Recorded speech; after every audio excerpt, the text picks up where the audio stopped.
I just found out what's wrong with this little Miata, and it's heartbreaking. Let's get started.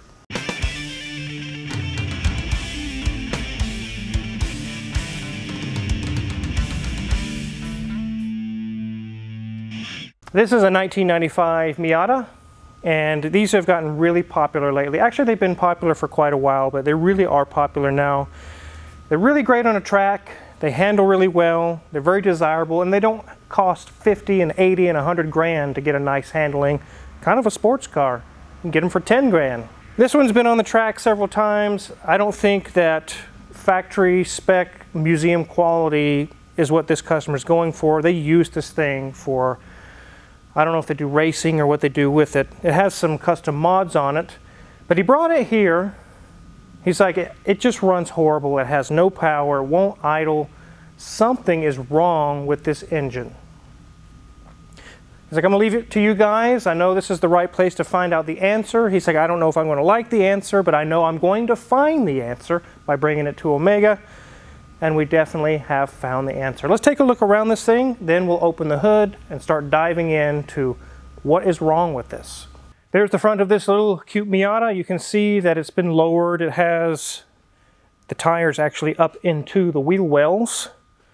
There's been some modifications, it's very obvious, for maximum handling and maximum race specs. As you come down this side, you can see the paint is faded there on the quarter panel. As you come around to the rear, there's more faded paint on the trunk. It's in decent shape. Again, it's not a museum piece. It's used to have fun and go blast around the track. This side is in pretty good condition. There's nothing serious going on here. Let's go ahead and jump under the hood.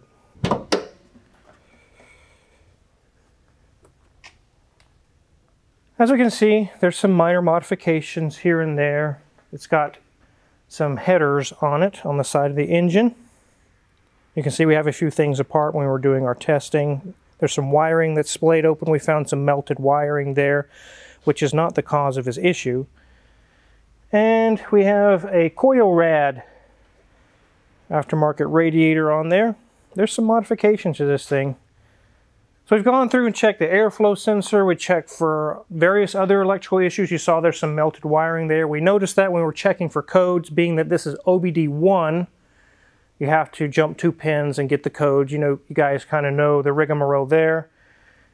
And it really didn't have any serious codes. It had a few, but nothing that would cause the major issues that this thing was having. It would barely run. And even when it was idling, you could give it gas, and it really wouldn't even do anything. The gas pedal would move, but it would slowly start to rev. And we got to thinking something is majorly wrong here that's possibly mechanically wrong, not a sensor or something like that, or a switch or solenoid. So we started diving in to the actual core of the engine. We wondered maybe it's out of time, maybe there's a timing belt issue. We went ahead and did a compression test, and the results are so sad. Not so much the compression numbers, but the reason why. So Danielson did the compression test. It should have, on a nice healthy engine, 170, 180 really where it should be, 180 psi on every cylinder. I'm going to go through and point through these and tell you what we found. Cylinder number 1 was 150. Cylinder number 2, 98. Cylinder number 3, 118. Cylinder number 4, 117. Clearly there's something major going wrong inside of this engine. We should see 175, 180, 180, 175, something like that. So what really we should be finding on this engine. We did look up the specifications. 182 is the maximum. The absolute bottom number that it could ever be is 128. We have 3 out of 4 cylinders that are grossly below the absolute minimum on the compression. So we got to brainstorming. It's like, maybe something's wrong with the valves. It's got burnt valves. Again, the timing issue. And that's when we decided to get our handy dandy Tez schlong out. No, not that kind of a schlong. Let me show you. This is the borescope camera. It's actually made by Techlong. I don't know why in the world they named it that. All right, we'll get Grimes in here. He's going to use our Techlong, just like I mentioned. So let's go ahead and see what we see inside of these holes. All right. So we have a Miata. We have a Miata with grossly low compression numbers. That's what Daniel was saying. Yeah, Danielson was checking this out. He actually had to leave. He had some other thing he had to go do. So we're going to take a look inside and see what could be possibly causing these horrible numbers. Yes. Cylinder 1. I think this was the one that had the highest compression number, right? Yes. 150? Yeah, 150, something like that.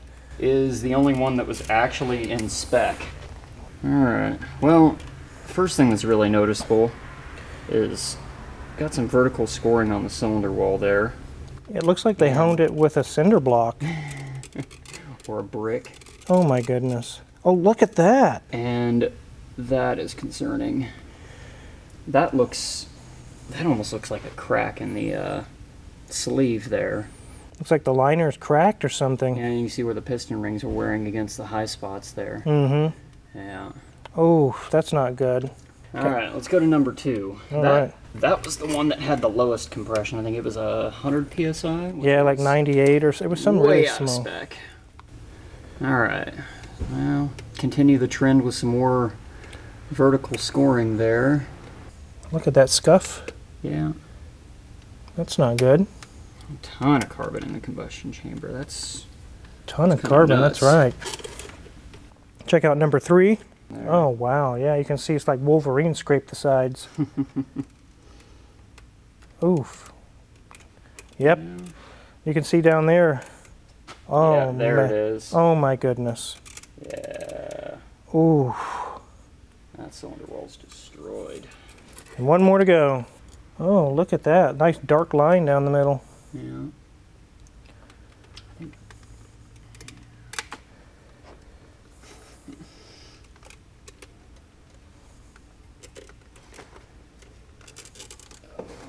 Yeah, look at all that. Goodness, it's like sand got in there or something. Yeah. That's horrible. All right. It's, oh, there it is. Come look at this. Oh, wow. Yeah, it's deep. It's like a rock got in there and scraped all over the sides. Oof. Yeah. Yeah, I think the only thing saving this is an overbore. Yeah. Well, thanks for checking that out. We definitely have some answers. We find out why is the compression low. It looks like someone let Wolverine loose inside of those cylinder walls. It's really, really bad. So I'll let you go take a break in the AC. I'm going to go call the customer real quick, and we're going to let you guys know the rest of the story. This is sickening. I mentioned at the beginning of this video that it's heartbreaking that about the compression numbers and everything. It's because the engine was something's wrong. I thought it was going to be very expensive. But now that I just called the customer, we actually talked with the owner of this car, and it's even more heartbreaking, heart-wrenching as well. Actually, it's angering at the same time, very angering. We told him what we found. You know, there's the pictures. We took pictures and everything. Actually, with our phone, we took pictures. And he said, I just had that engine rebuilt. Like, underline the word, just had that engine fully rebuilt. And I said, I don't care. Because this thing looks like Wolverine got inside and sliced the cylinder walls all up. And you could hear him in the background just like, oh my goodness. I don't know where it was done. It was somewhere local. I don't even know who it was. I really don't want to know. One thing that concerns me is while we were looking around, and you guys saw as well, it was just rebuilt, but yet it has 50,000 miles worth of carbon in top of the cylinders in the actual cylinder head. And that I'm not faulting the customer for. I'm actually whoever rebuilt this. Did they even rebuild the head? Did they put new valves in? Did they do a regrind or skim the head? Obviously they didn't even clean it. It's still dirty. If it was just done, the top of the combustion chamber should be fairly clean in there. It looks like very thick black crust. Also the honing that we saw, actually Grimes mentioned, we were kind of like, that's awful strange looking honing. And that's because it was just, something was done. I'm not going to say it was just rebuilt because I don't think I call that a rebuild. I don't know what you call that. But It looks like they honed it with a brick or something. It looks really, really bad. Secondly, I don't know if the break-in wasn't done properly by the shop that did it, or if they did cheap parts, or something went wrong. It has tore up the cylinder wall so bad that the compression has dropped very, very fast. So another thing, and we kind of voiced this with the customer, we see that this was the quality of work done on the cylinder walls. What can we speak for on the main bearings, the rod bearings, the crankshaft journals, the cylinder head, the valves, the guides? It's not looking very good. So people in the comments have said, why does the car wizard keep priding himself like he's the top mechanic, the only good one that's left in the world? There's lots of other good mechanics, and there is. But to the ones that are the good mechanics in this industry, this kind of crap gives us a bad name. You're at a family function and people start talking, you know, most mechanics, I can't even trust them anymore. Well, there are some that you can trust. In the local area, I know 4 or 5 that are absolutely reputable mechanics. Car Ninja being one of them. But there is more and more that aren't reputable. I would say out of every 10 mechanics, 3 are very good reputable mechanics, 3 or 4. It's that bad. Whatever industry it is that you work in, you hate it when somebody gives you a bad name, when you know you do good work, you know you try to do the best you can for the customer. And yet there's people like this making us all look bad. I don't appreciate that. This customer came for the answers. He got the answers, and they're gut-wrenching. It's sad. We are not going to be going any further. We didn't tear anything else down. We don't need to know any more answers. He's going to have us put the rest of this back together. He's going to be taking it back to whoever worked on it and settle out or sort it out, or I don't know exactly what's going to happen. I can't go any further because if there is any warranty on this rebuild, they could deny it and say, Car Wizard was in there dinking around and now we're going to deny your warranty. So no, I'm not going to fix it. I'm not going to work on it. We're going to put it back together and it's going to where it was last. This engine needs a full, proper rebuild, top to bottom. You say, oh, just fix the cylinders, you'll be fine. I don't know that. Do you know that? What about the, like I just mentioned, the main bearings, rod bearings and all that? What did they do to those? It doesn't look very good. It either needs a reman engine, just get this one out, put a reman in, but I don't know if there's race parts inside of this or whatnot, specialty parts. But it really needs to be fully gone through, top to bottom, all over again. This could easily cost thousands of dollars. I don't exactly know the extent of the rest of the damage. It could be anywhere from $3,000 to $8,000. I don't know. But it is very disheartening. We see this a lot in the shop. We have people, I've been to this shop, I've been to that shop, I can't find what's wrong with my car, or it just came from one shop and now it's worse than it's ever been and I definitely don't want to take it back there. Car Wizard, can you please find out what's wrong with my car? And this happens a lot. It's really, really sad. I definitely am very happy with the mechanics I have on board between Danielson and Grimes. They're able to knock it out of the park. They get to the bottom of it. They find out what the answers are. And I pay them very well for that. We'll get this thing back together, park it out front. The customer can come pick it up and take it from there. And I'm sure there'll be more stories just like this coming down the road, unfortunately. If you're curious what kind of tools we use to inspect this car or work on any of the cars in the shop, check our Amazon affiliates link in the description below. We get a small cut and we really appreciate it.